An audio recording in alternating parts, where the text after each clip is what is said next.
안녕하세요. 북갤러리스트를 만나는 시간. 텍스트 위에 해리포터. 북갤러리스트 조동아 성우님을 모시고 마련한 칠문칠답 시간입니다. 안녕하세요. 안녕하세요.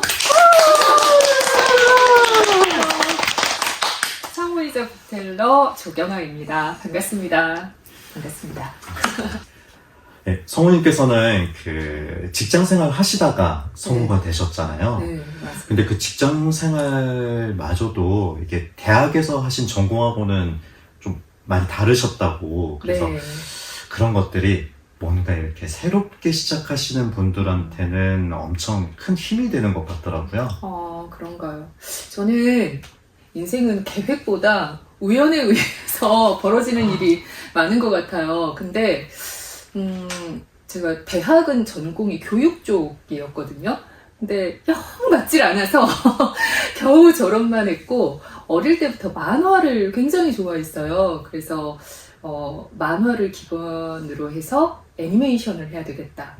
그래서 애니메이션 제작을 한 10여 년을 했는데, 애니메이션은 마지막에 성우 더빙이 반드시 필요하거든요. 그래서 성우 연기를 제가 이해하면 애니메이션을 훨씬 더 잘 만들 수 있겠다 싶어서 성우 공부를 했는데, 그게 어떻게 길이 돼가지고 여기까지 와서 이제 제가 15년 차에 접어 들어가는 성우가 됐거든요. 그래서 이 예체능이라든지 이런 쪽은 보면 대부분 좀 일찍 두각을 나타내거나, 그렇죠. 아니면 일찍 시작을 하거나 그러는데, 애니메이션이나 성우나 이게 좀 다 제가 출발이 늦다 보니까 그 간극을 메우기 위해서 현장에서 이제 어떻게든 메우느라고 좀 나름 마음고생을 했고, 어떤 뭔가를 시작하는 불안, 그리고 무언가 이렇게 늦게 했다라는 두려움, 뭐 이런 마음을 그래도 조금은 알지 않나 싶어요. 그래서 그 마음이 뭔가 시작하시는 분들에게 조금이라도 위안과 힘이 된다면 그 자체가 오히려 감사한 일이죠.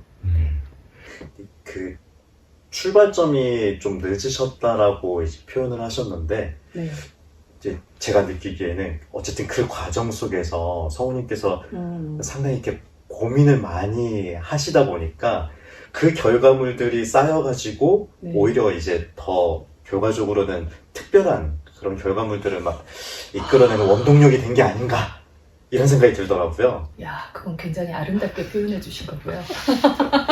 저는 그게 열등감이라고 생각을 했어요. 그러니까 어떤 특정 대상을 향한 열등감이라기보다, 내가 출발이 너무 늦었어, 그리고 내가 너무 부족해 라고 하는 어떤 절대적인 열등감이라고 해야 될까요? 그래서 그 열등감을 극복하기 위해서 뭔가 공부를 해야만 했고, 그 공부를 어떻게 하지? 라고 하는 그 과정 중에서 북텔러리스트를 만나게 된 거고요.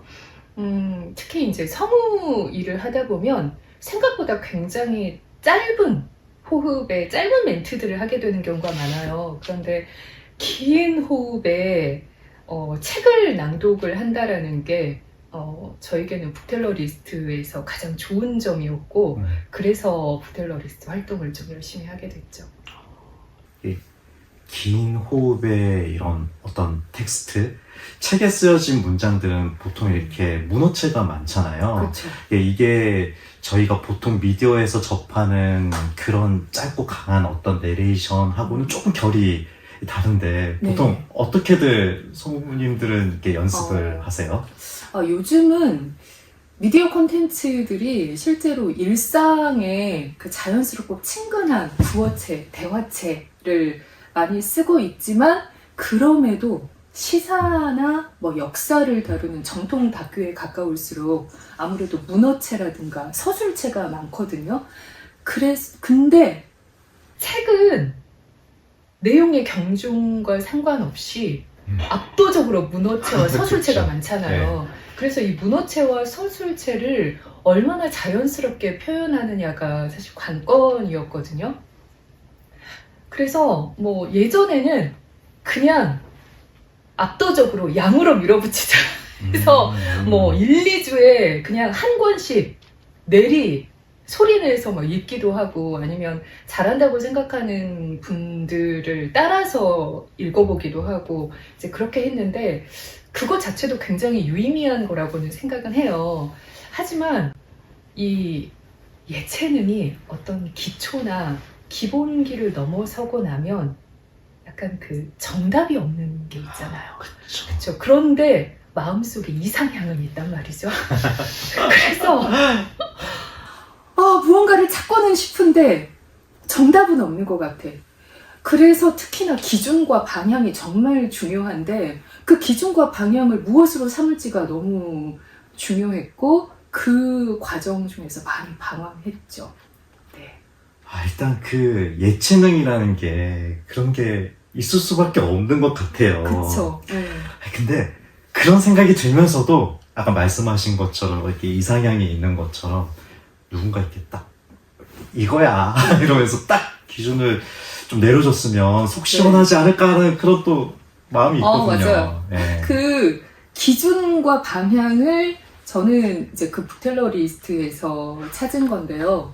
아마 이제 아카데미에서 네. 강의를 들으셨으니까 아시겠지만 저희가 낭독을 얘기하는데 가장 많은 부분을 할애해서 얘기하는 게 말이라는 그렇죠. 네. 거거든요. 결국 책이 작가가 하고 싶은 말을 글로 변환해서 모아놓은 게 책인 거잖아요. 그래서 이 말이라고 하는 그 본질을 결국 찾는 과정이 정말 중요하더라고요.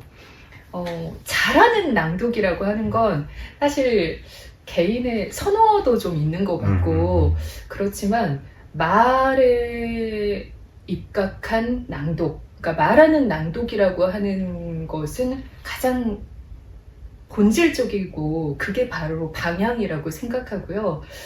그것을 얘기하는 북텔러 리스트의 낭독이 저는 가장 핵심이라고 생각합니다. 그래서 그 시간들이 이제 확 이제 쌓이고 또 고민도 많이 하시고 이랬던 것 덕분에 제가 소도에서도 소개드렸던 해리포터 예, 그 실제 영국에서 해리포터 그 J.K. 롤링 맞죠? 작가. 네, 그 작가님께서 직접 운영하시는 회사에서 한국인 단독 내레이터를 이렇게 네. 지정을 하신 거라고 저는 맞습니다. 들었습니다.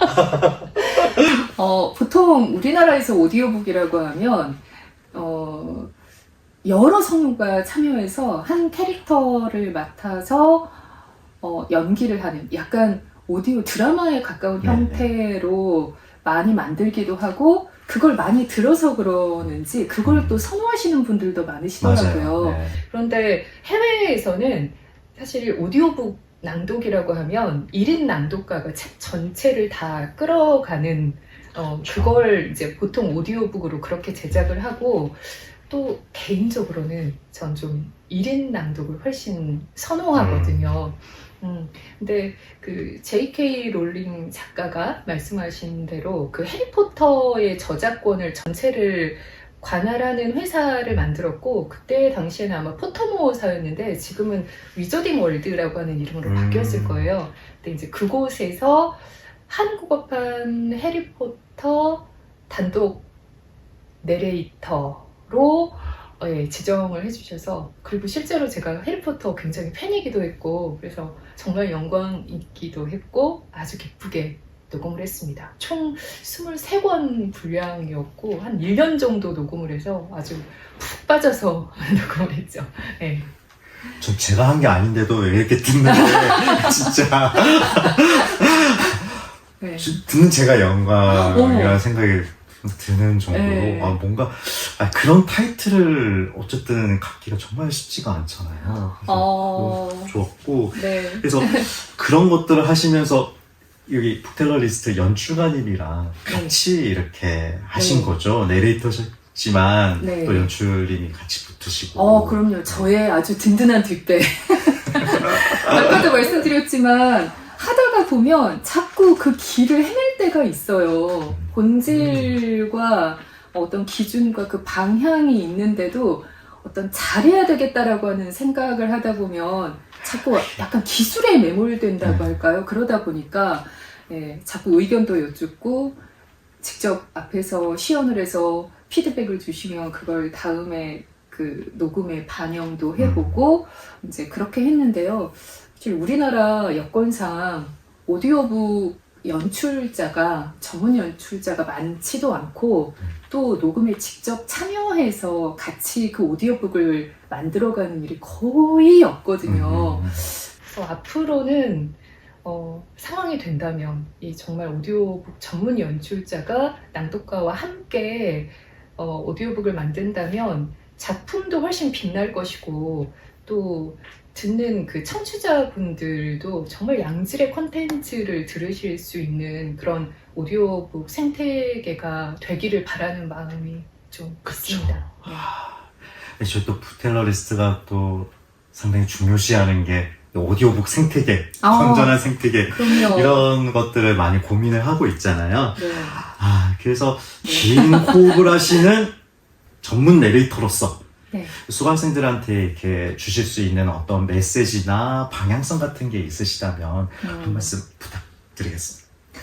저는 공감 낭독을 하면서 책 자체가 주는 즐거움, 재미를 제가 느끼는 그런 기쁨을 알게 됐거든요.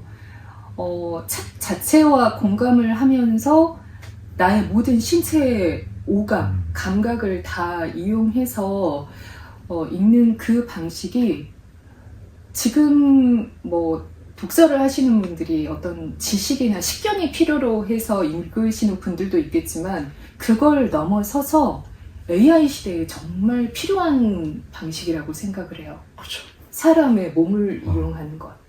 그래서 이런 공감 낭독의 기쁨을 꼭 아셨으면 좋겠는데 저는 오히려 직업인으로 성우로 낭독을 처음 사실 접하다 보니까 아까도 조금 말씀드렸지만 오히려 그 경직됐다고 해야 될까요? 잘하고 싶은 어떤 욕심 때문에 경직되기도 했고 자꾸 오히려 그 기술에 매몰되다 보니까 본질을 잃고 그렇게 헤매던 기간이 좀 있었어요.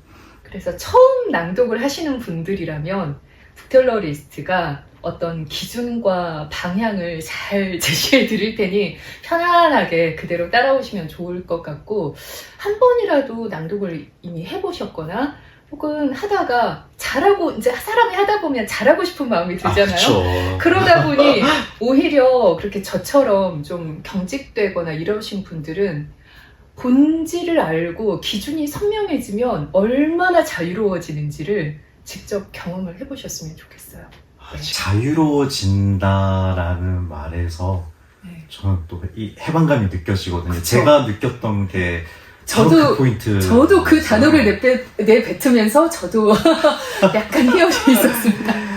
그래서 이게 참 그 연결되는 지점인데 마지막으로 그 제가 공감 낭독자 책을 이렇게 읽으면서 네. 성우님 하신 말씀 중에서 진짜 이게 가슴을 약간 어, 후벼 파는 후벼 그 정도입니다. 그런 그 정도 글귀가 하나 있어서 제가 감히 요청드리기는 좀 그렇고 네. 제가 한번 해봐도 어머, 영감이죠. 네. 그러니까 너무 문장이 멋있어가지고 네. 책은 하나의 세계다. 낭독은 그 세계를 적극적으로 만나는 순간이다. 내 낭독이 당신에게 하나의 세계를 선사할 수 있기를.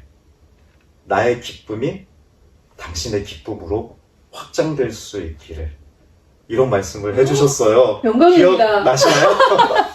그럼요. 근데 이게 진짜 그 성우님으로서 뭔가 낭독을 접하셨지만 저는 일반인들이 정말 편하게 자유롭게 그러니까 기준은 있지만 이 전체적인 방향성만 설정해주면 정말 이 놀이터에서 네. 막 마음껏 즐기면서 낭독이든 독서든 할 수 있다라는 그런 생각이 들거든요.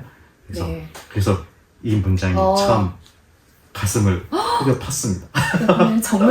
정말 기쁨이네요. 이제 저는 성우다 보니까 한 캐릭터를 연기할 때가 많잖아요.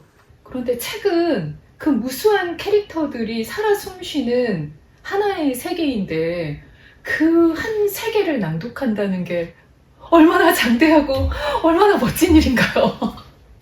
그래서 꼭 그걸 경험을 해보셨으면 좋겠고, 제 기쁨이, 여러분의 기쁨이 됐으면 좋겠다라고 하는 건 제 또 다른 사실 좀 욕심이기도 해요. 이 낭독이, 하나의 어떤 문화를 갖고 그런 낭독을 하는 사람들이 공동체가 있으면 좋겠다. 라고 하는 저의 어떤 욕망이 있거든요. 그래서 많은 분들이 낭독을 하시고 특히 북텔러리스트의 공감 낭독을 통해서 우리 낭독 공동체를 만들었으면 좋겠습니다. 북텔러리스트의 세계로 어서 오세요, 여러분. 환영합니다. 저는 욕망이란 단어가 앞에 되게 무해함이라는 느낌으로 다가오는 게 처음인데 네. 이렇게 긴 시간, 소중한 시간 내주셔가지고 이렇게 여러 가지 저희한테 말씀해 주시고 오늘 시간 너무 감사드립니다. 저도 제 얘기를 할 수 있어서 너무 고맙습니다. 감사합니다.